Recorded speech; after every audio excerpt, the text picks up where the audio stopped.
Due to the graphic nature of this program, viewer discretion is advised.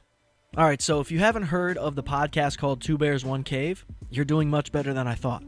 Either way, it's a typical podcast hosted by two degenerate comedians that pretend to be better than you. Two Bears, One Cave is typically hosted by Tom Segura. I mean, Bert Kriescher does show up from time to time as well. That is when he isn't recovering from drinking or partying too much as a 50-year-old. Turns out, it does take a toll on you as you get older. Who could have guessed all that science was correct?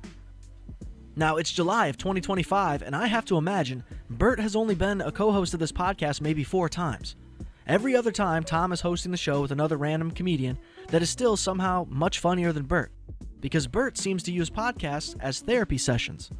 He just goes on there to force all of his feelings and thoughts onto strangers as if they're best friends that haven't seen each other in years. It's annoying. He's annoying. And the fact that they get away with this lazy-ass money grab of a podcast is absolute bullshit. First of all, nobody asked for a Bert and Tom podcast. If it wasn't for Bill Burr simply having enough of Bert's nonsense when he was a part of All Things Comedy, and Bert's BFF having his own studio, well, let's make as much money as possible because for some reason Bert still needs to make money podcasting. So honestly, I blame Bill Burr a little bit for this pseudo-entertainment. This podcast has been low effort since day one. The producers don't even want to be there, Mr. Kriescher is never there, so rarely do you even get Two Bears in One Cave. In my opinion, the best thing that has ever came out of this podcast is Crack-A-Miko's diss track, Two Bears, One Grave. There's nothing more annoying in this world of comedy these days other than a comedian that also thinks he's a rock star. And honestly, we can thank Joe Rogan's obsession with Sam Kinison as the catalyst to this culture of ego. I mean, why do you think Joe screams so much during his stand-up? He thinks he is Kinison.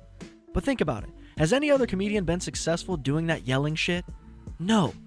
In fact, Rogan is the only one who has ever attempted to emulate that style, and it doesn't work. Anyways, Rogan has made a lot of barely funny individuals popular enough to sell out arenas, and then they go on to believe it's because of their talent. Absolute insanity. And there are still brainwashed people in my comments that will say the most hack shit, as if I'm not as entitled to my opinion as you are to your comment. The only difference is, I get to decide who sees your comment. My video could be seen by the actual person it's about. You already know how much they love to hear people talk about them. Either way, this week's version of Two Bears didn't even feature one bear. Comedians Stavros Halkias and Chris Stefano hosted the show instead. So again, how did they get away with it? Are they simply going to say it's better than giving you a banked episode? Well, it's not. At least for the fans. Because believe me, most of us prefer Stavi and DeStefano over Bert and Tom. Because without a doubt, Stavi and DeStefano's episode will probably get more views than the usual Two Bears episode. In conclusion, it seems Tom moving to Austin and Bert staying in LA is making this difficult for them. Perhaps Bert should just move his entire family to Austin.